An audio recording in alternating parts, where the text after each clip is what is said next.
నమస్తే, నేను ఇందు. విడుదల రజనీపై సిఐ అనుచిత ప్రవర్తన గురించి రోజా మౌనం పాటించడం జరిగింది. మరి దీని గురించి మాట్లాడడానికి మనతో పాటు డాక్టర్ దుర్గా వడ్లమాని గారు ఇప్పుడు మనతో ఉన్నారు. నమస్తే మ్యామ్. నమస్తే అండి మేడం, మనం చూసుకుంటే విడుదల రజనీ మీద సిఐ గారు అయితే కొంచెం అనుచితంగా ప్రవర్తించిన విషయం మనకు తెలిసిందే. మరి ఈ విషయంలో అదే క్యాడర్లో ఉన్న రోజా గారు విడుదల రజనీ గారి గురించి ఏ ఒక్క వ్యాఖ్యానం కూడా ప్రసంగనం కూడా ఎక్కడా చెయ్యలేదు. అంటే ఏ రకంగా చూడొచ్చు మేడం దీన్ని? రోజా గారు చేయలేదు. మీకు ఇవాళ తాడేపల్లిలో రాష్ట్ర స్థాయి మహిళా విభాగం అధ్యక్షతన, అంటే ఇవిడెవరు వరుడు కళ్యాణి అధ్యక్షతన ఇవాళ మీటింగ్ జరిగింది. అక్కడ కూడా ఒక్కళ్ళు కూడా నోరు విప్పలే ఈ అంశం మీద. మీరు ఇవాళ కనుక చూసుకున్నారంటే ఎవరెవరున్నంటే వరుడు కళ్యాణి, ఆర్కే రోజా, తానేటి వనిత, సజ్జల రామకృష్ణారెడ్డి, మహామహులందరూ, చెవిరెడ్డి భాస్కర్ రెడ్డి, వీళ్ళందరూ కలిసి ఇవాళ అక్కడ మీటింగ్ పెట్టారు తాడేపల్లిలో. అంటే మీరు అన్నట్టుగా ఏమండి, మనం మొదటి నుంచి చెప్తున్నది ఒకటే. ఇప్పుడు చంద్రబాబు నాయుడు గారు ఎవరు తప్పు చేసినా ఊరుకోట్ల, అలాగే పవన్ కళ్యాణ్ గారు ఊరుకోవట్లేదు, లోకేష్ ఊరుకోవట్లేదు. అది తెలుగుదేశం పార్టీనా, లేకపోతే వైఎస్ఆర్సీపీ పార్టీనా, లేకపోతే వాళ్ళ ప్రభుత్వంలో జరిగిందా, ఈ ప్రభుత్వంలో జరిగిందా, ఇది కాదు. తప్పు ఎవరు చేసినా కూడా ఉపేక్షించకూడదు అనేది ఈ ప్రభుత్వంకున్న ఒక నిబద్ధత. అది గత ప్రభుత్వంలో లేదు. మనకు తెలిసి ఏం జరిగిందో, అప్పుడు మహిళలను ఎలా వేధించుకు తిన్నారో, ఎలా ఏం చేశారో మనందరికీ తెలుసు. ఇవాళ విడుదల రజనీ విషయంలో జరిగిన దాన్ని మీరు అన్నట్టుగా ఒక ఎస్ఐ తప్పు చేశారు, దాని మీద ఖచ్చితంగా చర్యలు అయితే ఉంటాయి. ఎందుకంటే హోమ్ మినిస్టర్ అనిత గారే ఊరుకునే మనిషి కాదు. కాకపోతే వాళ్ళ పార్టీలో వైఎస్ఆర్సీపీకి సంబంధించి మీరు అన్నట్టుగా ఆర్కే రోజా గారు మరి అన్నింటికీ ఫైర్ బ్రాండ్ లాగా నేను పడిపోతాను, నేను ముందుంటాను, ఎవరికి అన్యాయం జరిగినా నేను ఊరుకోను అని ఆవిడ అంటారు కదా. ఇప్పుడు పవన్ కళ్యాణ్ తిట్టడానికిను తర్వాత ఇవాళ కూడా మాట్లాడింది. ఏంటది నరకాసుర పాలన అంటే ఏమిటో ఇవాళ ఆవిడ చెప్తోంది. అంటే మరి నరకాసుర పాలన అంటే ఏంటో ఆవిడే చెప్పాలి. ఇవి సూపర్ 6లు కాదు, ఇవన్నీ కూడా ఏంటి రెడ్ బుక్ రాజ్యాంగం ప్రకారం నడుస్తున్నాయి. 2.0లో వీటిని ఎండగడతాం మేము. 2.0 అంటే మళ్ళీ జగన్ వస్తే మేము వీళ్ళందరి సంగతి అంత తెలుసా. బ్లూ బుక్ లో ఆవిడ ఇవన్నీ రాసుకుంటుందట. నేను ఇప్పుడు కాదు, రెడ్ బుక్ మీద వాళ్ళు ఎప్పుడైతే విరుచుకుపడి మీరందరూ కూడా ఒక పుస్తకం పెట్టుకోండి అని జగన్ చెప్పారో ఆ రోజే నేను అన్నా, ఇది బ్లూ బుక్ అని పెట్టుకోండి మీరు బాగుంటుందని. ఇవాళ బ్లూ బుక్ అని మెన్షన్ చేసింది రోజా గారు, ఆర్కే రోజా గారు. కాబట్టి ఆర్కే రోజాలో పవర్ తగ్గిందా, లేకపోతే ఆర్కే రోజా ఇంకా గత్యంతరం లేక వైఎస్ఆర్సీపీలో ఉన్నారా ఆవిడ? అంటే ఆవిడకి ఫ్యూచర్ లేక, భవిష్యత్తు లేక ఆవిడ ఆ పార్టీలో ఉండి, అంటే వేరే ఎక్కడికి వెళ్ళాలో తెలియదు కదా. ఆవిడ మెడ్రాస్ వెళ్ళారు, ట్రై చేసుకున్నారు, విజయ్ పార్టీలోకి వెళ్ళాలనుకున్నారు. ఆవిడ చాలా రకాలుగా ట్రయల్స్ చేసుకుని ఇటు నగరికి కూడా ఆవిడ వెళ్ళలేరు, తిరుపతిలో పూర్తిగా ఉండలేరు, అలాగని తాడేపల్లిలో ఉండలేరు, హైదరాబాద్ వచ్చి ఉందామంటే ఇక్కడ కాంగ్రెస్ పాలన. కాబట్టి వీళ్ళందరికీ కూడా ఒక త్రిశంక స్వర్గంలాగా తయారైంది వీళ్ళ పరిస్థితి. ఈ నేపథ్యంలో ఆవిడ మరి విడుదల రజనీ గారికి ఆవిడ సపోర్ట్ చేయాలి కదండి. అందులో మహిళా విభాగానికి సంబంధించి వీళ్ళందరూ కూడా ఏమనాలి, శక్తులు అనమాట. వాటికి శక్తి వీళ్ళందరూ వైఎస్ఆర్సీపీలో. అందులో జగన్ అన్నని ఏమన్నా అంటే ఆవిడ ఊరుకోదు.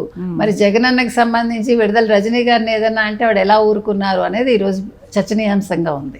మీరు అన్నట్టు ప్రత్యర్థి పార్టీలో ఉండి స్పందించకపోతే అది ఒకలా చూడొచ్చు. అలాంటిది ఒకటే పార్టీలో ఉండి 4 సంవత్సరాలు 5 సంవత్సరాలు వర్క్ చేసి ఇలా మౌనంగా ఉండడం ఏ విధంగా చూడొచ్చు మనం? అంటే ఇంకా అదే చెప్తున్నా, ఇప్పుడు స్పందించినా ఒకటే, స్పందించకపోయినా ఒకటే. ఆల్రెడీ ఆవిడ మీద ఆడుదాం ఆంధ్ర స్కామ్ ఉంది.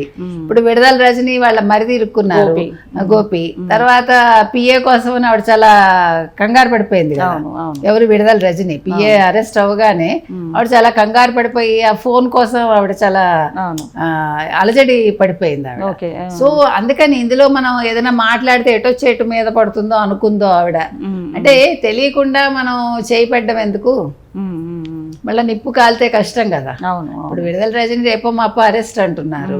ఓ పక్క ఆర్కే రోజాని ఎప్పుడు అరెస్ట్ చేస్తారని ప్రతి ఒక్కళ్ళు ఉత్కంఠగా ఎదురు చూస్తున్నారు. ఏదో ఒక సినిమా రిలీజ్కి ఎంత ఉత్కంఠ ఉంటుందో ఆర్కే రోజా అన్న ఆవిడ ఎప్పుడు ఈవిడ అరెస్ట్ అవుతుంది అని చాలా మంది ప్రజలు ఎదురు చూస్తున్నారు. జగన్ అధికారంలో ఉన్నప్పుడు అన్ని ఉత్కంఠాలే తిరబడుతున్నాయని చెప్పొచ్చు మనం. ఒక లిక్కర్ స్కామ్ లో చూసుకుంటే జగన్ గారు ఎప్పుడు వస్తారా అనేది, విడుదల రజనీ గారు ఎప్పుడు వస్తారన్నది, లేకపోతే ఇంకా అన్ని రకాలుగా జగన్ గారి చుట్టే ఉచ్చు బిగించుకుంటుంది అని చెప్పొచ్చు అంటారా? ఖచ్చితంగా. అంటే వీళ్ళు నరకాసుర పాలన ఇవాళ ఆవిడ అంది. కానీ ఇక్కడ జరగబోయేది ఏంటంటే వైఎస్ఆర్సీపీలో స్కామాసురులందరినీ తీసుకెళ్ళి ఎప్పుడు ఈ శ్రీకృష్ణ జన్మస్థానంలో వేస్తారు అని ప్రజలు ఎదురు చూస్తున్నారు చెప్పాలంటే. ఇప్పుడు వీళ్ళందరూ కూడా ఏదో అర్జునుడు వీళ్ళతో పోల్చుకుంటున్నారు కదా, కర్ణుడు గాను అర్జునుడు గాను. అసలు భారతంతో మీరందరూ ఎందుకు పోల్చుకుంటారు? భారతంలో క్యారెక్టర్స్ అనేవి చాలా వీరోచితంగా ఉంటాయి. ఈవెన్ దుర్యోధనుడు కూడా చాలా వీరుడు. ఇప్పుడు అతను 5 ఊళ్ళు ఇవ్వలేదు కాబట్టి ఈ గొడవలు వచ్చాయి. తర్వాత ఎప్పుడైతే ద్రౌపది వస్త్రాభరణం జరిగిందో అప్పుడు అతను చెడ్డవాడయ్యాడు చెప్పాలంటే. ఇప్పుడు మీరు కనుక గమనించారంటే ఒక భారతం కానీ రామాయణం కానీ మహిళల కోసం జరిగాయి. అంటే అక్కడ ఎత్తుకుపోవటం అనేది ఎక్కడ జరిగింది రామాయణంలో, ఇక్కడ ఈవిడకి మాన అవమానం జరిగింది ద్రౌపదికి. కాబట్టి యుద్ధాలు వచ్చాయి. కానీ ఇప్పుడు పహల్గాం తీసుకున్నామంటే ఇక్కడ ఆడపడిచికి జరిగిన అన్యాయాల మీద ఈరోజు యుద్ధం వచ్చింది. అంటే చెప్తున్నా, అంటే యుద్ధాలు ఎందుకు వస్తాయి అనేది. కానీ వైఎస్ఆర్సీపీలో ఈరోజు మాట్లాడుకోవటానికి వాళ్ళకి మహాభారతం పనికొస్తుంది. కానీ నిజంగా చెప్పాలంటే యుద్ధం చేసే స్థాయి ఎవరిది కాదు. ఒక నవవధువు సింధూరాన్ని చెరిపినందుకు ఆపరేషన్ సింధూర్ ద్వారానే ఉగ్రవాదులకు మోదీ గారు సమాధానం ఇచ్చామని చెప్పారు. ఎగ్జాక్ట్లీ. ఎందుకు ఇవ్వాల్సి వచ్చింది? వాడు ఏమన్నాడు? ఆ ఉగ్రవాది నన్ను కూడా చంపేయని అడిగింది ఆవిడ. అడిగితే నేను చంపను, నువ్వు వెళ్ళి మీ మోదీకి చెప్పుకో అన్నాడు. దాని మీద ఒక అద్భుతమైన కార్టూన్ కూడా తర్వాత వచ్చింది, చూసారా మీరు? ఇక్కడేమో ఏడుస్తూ ఆవిడ ఉంటే చెప్పమంటాడు, ఇక్కడ నేను మోదీకి చెప్పాను అన్నాక శతఘ్నుల దాడి కనిపిస్తుంది. అంటే చెప్పాక వచ్చిన పరిణామాలు ఏంటో కూడా మనకు క్లియర్ గా తెలుస్తుంది. ఎంత అద్భుతమైన కార్టూన్. అంటే నేను అనేది మనం చేతులు కట్టుకుని కూర్చోలేదు, కానీ వైసీపీలో వాళ్ళందరూ చేతులు కట్టుకుని కూర్చున్నారు, చేతులు ముడుచుకుని కూర్చున్నారు. బికాజ్ వాళ్ళకి ఎప్పుడు ఎవడు అరెస్ట్ అవుతారు. ఇప్పుడు నిన్న వల్లభనేని వంశీ బెయిల్ వచ్చింది కానీ బయటికి రాలేకపోయారు కదా. ఎందుకు చెప్తున్నామంటే వీళ్ళందరూ కూడా అనాలోచితంగా వీళ్ళు తప్పులు చేసి ఈరోజు మీరు మమ్మల్ని ఇరికిస్తున్నారు, మా మీద అక్రమంగా కేసులు బనాయిస్తున్నారు. ఇవాళ మీరు సాక్షి పేపర్ చూడండి, వాళ్ళు మద్యం స్కామ్ గురించి ఏమి ఇచ్చారో మీకు కనిపిస్తుంది. అంటే అన్నీ కూడా బాబు గారి మీద వేసేయాలి, బాబు గారే తప్పులు చేశారు, చంద్రబాబు నాయుడుదే అన్ని తప్పు, వాళ్ళన్నీ కూడా రివర్స్ లో అట్లా రాసుకుంటున్నారు ఆ సాక్షిలో. అది జర్నలిజం అనేది అలా కాదు కదండి. మీ పేపర్ అయినా కూడా మీరు సక్రమమైన వార్త ఇస్తే, ఇప్పుడు జగన్ అనే వ్యక్తికి కొంచెం సేవ్ ఉండాలి. రేపు పొద్దున్న ప్రజల్లోకి వెళ్తే అతను మొహం చూపించుకోగలగాలి. అది లేకుండా అతను చేసుకుంటున్నారు, చుట్టూ ఉండేవాళ్ళు కూడా అలాగే చేస్తున్నారు. కాబట్టి ఇవాళ రోజా అనే వ్యక్తి మాట్లాడకపోవడం అనేది, అంటే ఆవిడకి మాట్లాడేంత ధైర్యం లేదా, లేదు మాట్లాడితే ఎక్కడ ఇరుక్కుంటాను అని భయపడిందా అనేది. ఎందుకు మేడం ప్రతి దాని మీద ఆవిడ కమెంట్ చేస్తారు, ప్రతి స్టేట్మెంట్ గురించి కూడా ముందుకు వచ్చి మాట్లాడతారు. అలాంటిది రాజకీయంగా పక్కన పెడితే కనీసం ఒక మహిళగా కూడా ఆవిడ స్పందించకపోవడం నిజంగా విచారణ. అంటే ఆవిడకి ఏమన్నా అంతర్గతంగా వాళ్ళిద్దరికి ఏదైనా అంటే పడదా అంటే విడుదల రజనీ కూడా షీజ్ ఆల్సో, అంటే ఆవిడ చదువుకుంది, ఆవిడ యుఎస్ నుంచి వచ్చింది, తర్వాత వ్యాపారాలు ఉండేవి ఆవిడకి కూడా. She's also good looking lady, ఈవిడ గుడ్ లుకింగ్, ఆవిడ గుడ్ లుకింగ్. మరి ఇద్దరికి ఏదైనా స్పర్ధ ఉందా మనకు తెలియదు. ఏదైనా స్పందించకపోవటం అనేది ఆలోచించాల్సిన అంశం, ఎందుకు స్పందించలేదు అనేది.